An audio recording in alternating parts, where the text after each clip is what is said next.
Professor Jayashankar Telangana వ్యవసాయ విశ్వవిద్యాలయం వారు అందిస్తున్న వాతావరణ ఆధారిత వ్యవసాయ సూచనలను ఇప్పుడు తెలుసుకుందాం. హైదరాబాద్ వాతావరణ కేంద్రం అందించిన సమాచారం ప్రకారం రాబో 5 రోజులు వాతావరణం పొడిగా ఉంటుంది. పగటి ఉష్ణోగ్రతలు 27 నుంచి 31 డిగ్రీల సెల్సియస్, రాత్రి ఉష్ణోగ్రతలు 10 నుంచి 16 డిగ్రీల సెల్సియస్ మధ్య నమోదయ్యే అవకాశముంది. డిసెంబర్ నెలలో ప్రత్తి పంటను తీసివేసి నీటి వసతి ఉన్న చోట రెండవ పంటగా నువ్వులు, ప్రొద్దుతిరుగుడు, మొక్కజొన్న లేదా కూరగాయ లాంటి పంటలను సాగు చేయాలి. ఒకే వరి పంట పండించే భూముల్లో ప్రతి 3 పైర్లకు ఒకసారి లేనిచో ప్రతి యాసంగిలో ఆఖరి దమ్ములో ఎకరాకు 20 కిలోల జింక్ సల్ఫేట్ వేయాలి. తెలంగాణ జిల్లాల్లో రాత్రి ఉష్ణోగ్రతలు చాలా ప్రాంతాలలో 15 డిగ్రీల కంటే తక్కువగా నమోదవుతున్నాయి.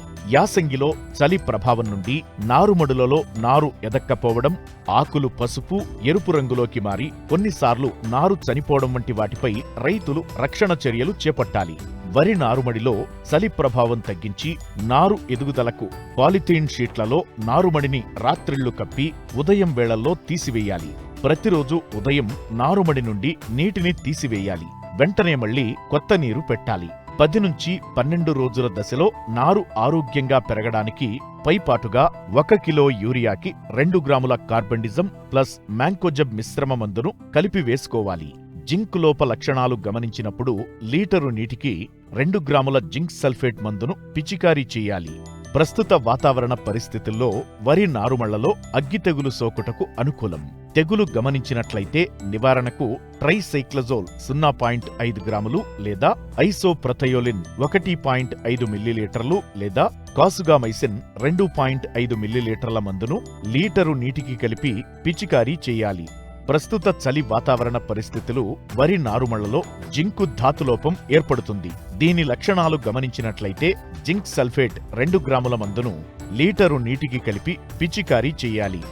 వానాకాలం వరి తరువాత మొక్కజొన్న పంటను జీరో టిల్లేజ్ పద్ధతిలో డిసెంబర్ మాసం చివరి వరకు విత్తుకోవచ్చు.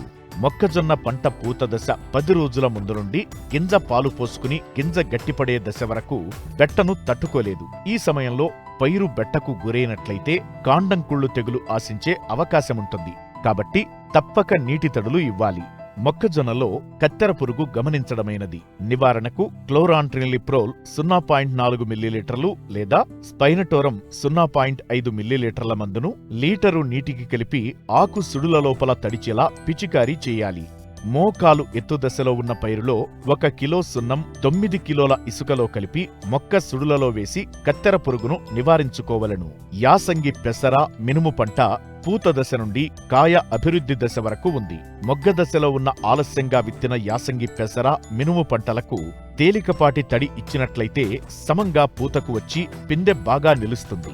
ప్రస్తుత వాతావరణ పరిస్థితులు పంటలో బూడిద తెగులు ఆశించుటకు అనుకూలం. నివారణకు నీటిలో కరిగే గంధకం 3 గ్రాములు లేదా కార్బండిజం 1 గ్రాము లేదా థయోఫానెట్ మిథుల్ 1 గ్రాము మందును లీటరు నీటికి కలిపి 10 నుంచి 15 రోజుల వ్యవధిలో 2 సార్లు పిచికారీ చేయాలి. ప్రస్తుత వాతావరణ పరిస్థితుల్లో పంటలో రసం పీల్చే పురుగులు ఆశించుటకు అనుకూలం. నివారణకు ఫిప్రోనిల్ 2 మిల్లీలీటర్లు లేదా ఎసిఫేట్ 1.5 గ్రాముల మందును లీటరు నీటికి కలిపి పిచికారీ చేయాలి. పెసర, మినుము పంటల్లో పొగాకు లద్దె పురుగు గమనించడమైనది. నివారణకు పొలం నుండి గుడ్ల సముదాయాన్ని ఏరివెయ్యాలి. జల్లెడగా ఉన్న పిల్ల పురుగులతో ఉన్న ఆకులను ఏరి నాశనం చెయ్యాలి. క్లోరిఫైరిఫాస్ 2.5 మిల్లీలీటర్లు లేదా మోనోక్రోటోఫాస్ 1.6 మిల్లీలీటర్ల మందును లీటరు నీటికి కలిపి పిచికారీ చేయాలి. యాసంగి వేరుశనగ పంట శాకీయ దశ నుండి కాయ ఏర్పడే దశలో ఉంది. చాలా చోట్ల టిక్కా ఆకుమచ్చ తెగులు గమనించడమైనది. నివారణకు క్లోరాథలోనిల్ 2 గ్రాములు లేదా టెబికొనజోల్ 1 మిల్లీలీటర్ మందును లీటరు నీటికి కలిపి పిచికారీ చేయాలి. వేరుశనగలో మొదలు కుళ్ళు తెగులు గమనించడమైనది. దీని నివారణకు కార్బండిజం ప్లస్ మ్యాంకోజబ్ 2 గ్రాముల మందు మిశ్రమాన్ని లీటరు నీటికి కలిపి మొక్కల మొదళ్ల దగ్గర నేల తడిచేటట్లు పిచికారీ చేయాలి. వేరుశెనగలో పొగాకు లద్దె పురుగు గమనించడమైనది. దీని నివారణకు నోవాల్యురాన్ 1 మిల్లీలీటర్ లేదా ఫ్లూబెండమైడ్ 0.2 మిల్లీలీటర్ల మందును లీటరు నీటికి కలిపి పిచికారీ చేయాలి. వంగలో కొమ్మ, కాయ తొలుచు పురుగు నివారణకు ఎకరాకు 10 నుండి 15 లింగాకర్షక బుట్టలను అమర్చుకోవాలి. తలలను త్రుంచి వేప నూనె 3 మిల్లీలీటర్లు లీటరు నీటికి కలిపి పిచికారీ చేయాలి. పురుగు ఉధృతి అధికంగా ఉంటే ఫ్లూబెండమైడ్ 0.25 మిల్లీలీటర్లు లేదా ఇమామెక్టిన్ బెంజోయేట్ 0.4 గ్రాములు లేదా క్లోరాన్ట్రినిలిప్రోల్ 0.3 మిల్లీలీటర్ల మందును లీటరు నీటికి కలిపి పిచికారీ చేయాలి.